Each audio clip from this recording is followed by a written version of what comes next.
तो वाक्य उसको एक उपहासास्पद वाक्य लगेंगे। ऐसा कैसे हो सकता है? वो ऐसा सोचेगा, अभी बुद्धि कुछ शुद्ध है, अभी सत्संग मिल रहा है, अभी मन में आ गया है कि भजन करना चाहिए, कर लो। ये बार बार ऐसी कृपा नहीं होगी। बंधन कर्म कठिन जे पहले सोऊ काट बहावत। जिसको ये समझ में आ गया कि ये शरीर मैं नहीं हूं, मेरा नहीं है, ये मिला है, जो मिला है वो छूटेगा, तो हम असली कमाई कर लें। ये उपदेश की बात नहीं है। उपदेश तो बहुत हो रहे हैं। अपने जीवन का यदि लक्ष्य दृढ़ नहीं हुआ, भजन नहीं हुआ, परिवर्तन नहीं हुआ उद्देश्य का, तो ये प्रवचन मात्र से माया किसी को नहीं बख्शती। प्रवचन सुन लो और प्रवचन कर लो, पर रहोगे माया में ही। जब तक अव्यावृत भजनात्, निरंतर भजन नहीं, तदर्पिता अखिलाचारिता, समस्त कर्म भगवद अर्पित नहीं, तब तक हृदय का परिवर्तन नहीं होता। वाचिक ज्ञान से माया पर कुछ भी प्रभाव नहीं पड़ता। हृदय का ज्ञान होना चाहिए, अनुभूत ज्ञान होना चाहिए।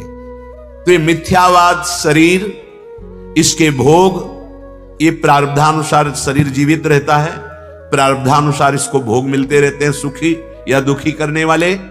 आप पुरुषार्थ कर लो भगवत प्राप्ति के लिए।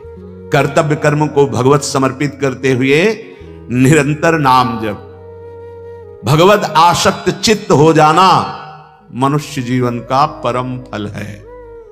अगर संसार के शरीर और भोगों से आसक्ति नष्ट नहीं हुई तो घाटा हो गया, और यह घाटा हजारों जन्मों में पूरा नहीं होगा। जब हम भगवत आसक्त चित्त हो जाते तो हमारे कर्म बंधन कट जाते हैं, समस्त कर्म बंधन छिन्न भिन्न हो जाते हैं। जहां कर्म बंधन छिन्न भिन्न हुए, नष्ट हुए, तो भगवत प्राप्ति करनी नहीं होती। भगवान यहीं बैठे हैं, जहां मैं वहीं भगवान, जहां भगवान वहीं मैं प्रकाशित हो गया। अब मैं और भगवान दो नहीं रह जाते, सिर्फ भगवान ही भगवान रह जाते। अंतःकरण भगवत स्वरूप हो जाता है।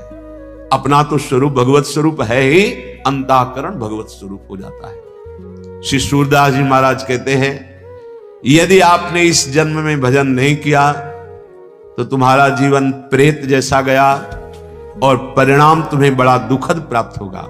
वही बात श्रीपाद प्रबोधानंद जी महाराज कह रहे हैं कि ये मिथ्या इंद्रियों के विषयों को कब तक भोगते रहोगे।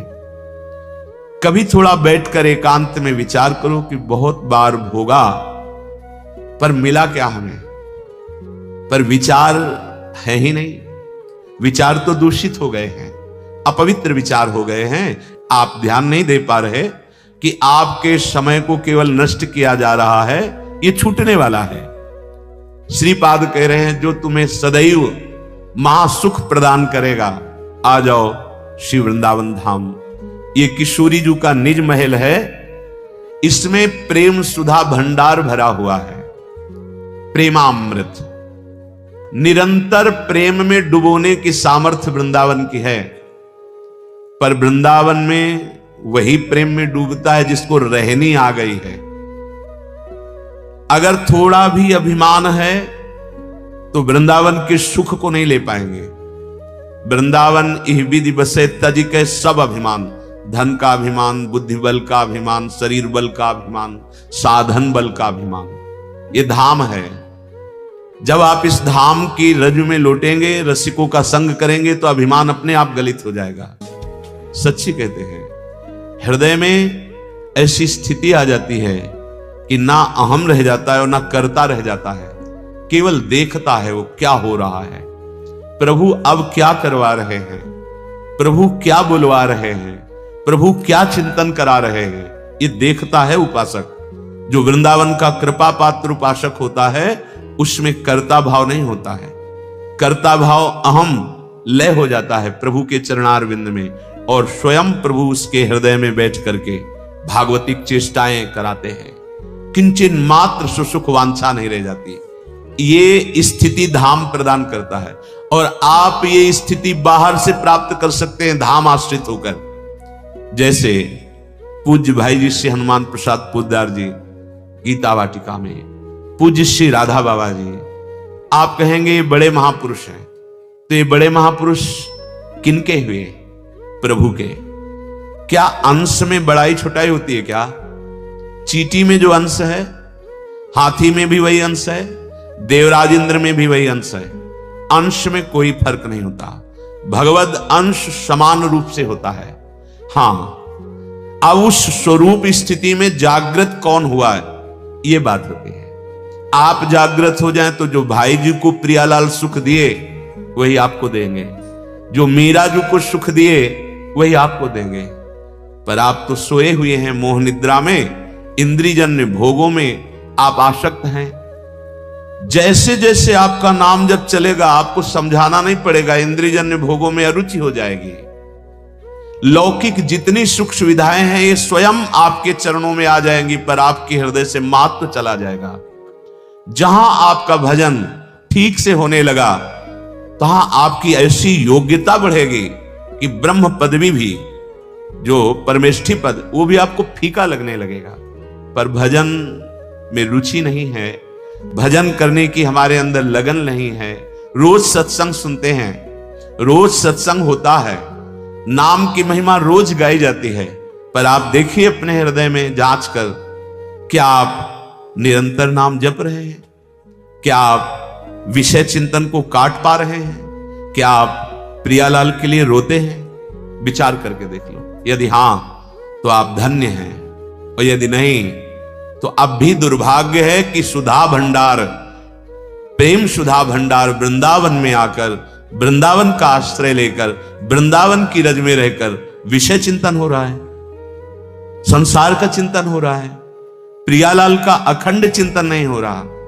सच्ची मानिए, जहां अखंड चिंतन होने लगता है तो ना जीने की आशा रहती है, ना मरने का भय लगता है, ना कोई किसी भी तरह के पद प्रतिष्ठा लाभ की कोई वृत्ति ही नहीं रह जाती, क्योंकि है ही नहीं, यहां कोई लाभ नहीं। कुछ भी बनो, मरना है। अब बोलो इसके आगे क्या उत्तर है? कुछ भी बनो, बिगड़ना है। कोई भी उन्नति कर लो, प्रभु से विमुख होकर, पतन है उसका। हाथ में कुछ नहीं आना, कुछ भी बनो। ये इसलिए कह रहा हूं कि आप सावधान हो जाएं और असली कमाई कर लें। श्रीपाद कह रहे हैं, सारम सारंगवत सुंचरो मधुर बने राधिका केली धामनी। हे भाई सारंगवत, भ्रमर बन जाओ राधा नाम के। जैसे भ्रमर पुष्प का पराग पान करता है, ऐसे श्री कृष्ण के हृदय के प्रेम का पराग है ये राधा नाम। सच्ची मानना, ये हृदय की भी बात आचार्य चरण के प्रताप से जो समझ में आई है, सब साधन जहां तक बने हैं वो किए गए हैं भगवत कृपा प्रसाद से। तुम्हारा मन राधा नाम का भ्रमर बन जाए। प्रेम का समुद्र लालजू महाराज हैं, और उस समुद्र का सार प्रिया जो है, और प्रिया लाल दोनों को अधीन कर ले वो राधा नाम है। ये हम किसी संप्रदायवाद या पक्षपात से नहीं कह रहे, मान लो ये हृदय की बात कह रहे हैं। अहो भाग्य जिनको विश्वास हो जाए इस राधा नाम पर। भ्रमर बना दो। भ्रमर की दो वृत्तियां, एक पराग का स्वाद लेना और एक गुंजार करना। राधा नाम का गुंजार होता रहे, इसलिए हर ध्वनि में राधा नाम गाने की अनुमति दे दी है। अगर आपको सांसारिक ध्वनियों के गुनगुनाने का स्वभाव बन गया है तो उसमें राधा नाम गुनगुनाओ। राधा नाम ऐसे भ्रमर की तरह गुनगुनाओ कि वो छूटे ना। कोई भी ध्वनि पकड़ लो, राधा राधा राधा राधा राधा। भ्रमर स्वाद लेता है पराग का, तो राधा नाम सुधा रसम रसयुतुम जिह्वास्तु में विभला। ये हित सजनी जो कह रहे हैं, हरिवंश महाप्रभु कह रहे हैं, ये राधा नाम का अमृत स्वाद जे भी तुम्हारी जिह्वा में प्रकट हुआ, ते ही नित्य लीला में प्रवेश हो जाएगा। हमारी बात मान लेना।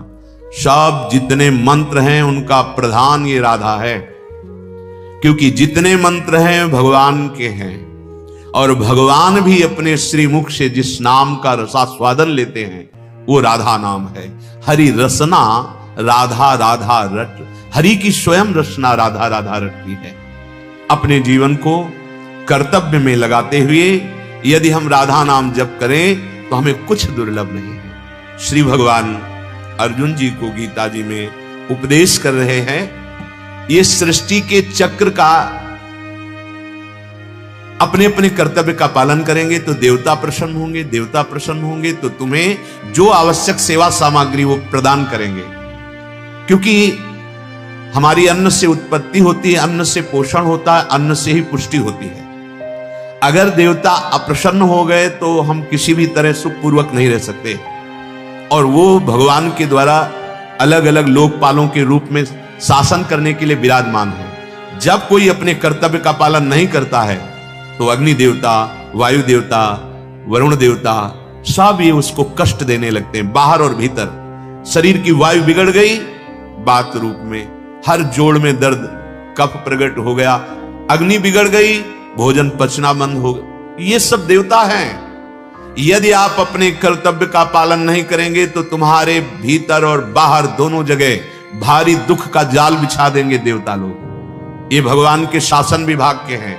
यदि आप अपने कर्तव्य का पालन भगवत सन्मुख होकर करेंगे तो जैसे जल की वर्षा होती है ऐसे तुम्हें सुख सामग्री का विधान बनता चला जाएगा। आप उन्नतशील होते चले जाएंगे और भगवान का भजन भी बनेगा और इस लोक में भी सुखी रहेंगे। ई परलोक सकल सुख पावत, चाहे इस लोक में हो चाहे परलोक में हो, कोई दुख तुम्हारा स्पर्श नहीं कर पाएगा। आएगा भले प्रारब्धानुसार, लेकिन तुम्हें परास्त नहीं कर पाएगा यदि अपने कर्तव्य का पालन कर रहे हो। श्री भगवान कह रहे हैं, एवं प्रवर्तितम चक्रम नानुवर्तयति यः अघायुरिंद्रिया रामो मोघम पार्थ सजीवति। वही बात जो सूरदास जी महाराज भी कह रहे थे, वो जीता जी प्रेत हो जाता है। जैसे गोस्वामी जी कह रहे, जीवित मुर्दा टहल रहा है, भगवान यहां कह रहे मोघम पार्थ सजीवति, उसका बिल्कुल बेकार जीवन चला गया। किसका? जो अपने कर्तव्य का पालन नहीं करता है। इस लोक में भगवान ने जिसको जो कर्तव्य दिया है उसका जो पालन नहीं करता है वो सृष्टि चक्र में बहुत बड़ा धक्का पैदा कर रहा है। जैसे आपको धर्म पूर्वक अपने अपने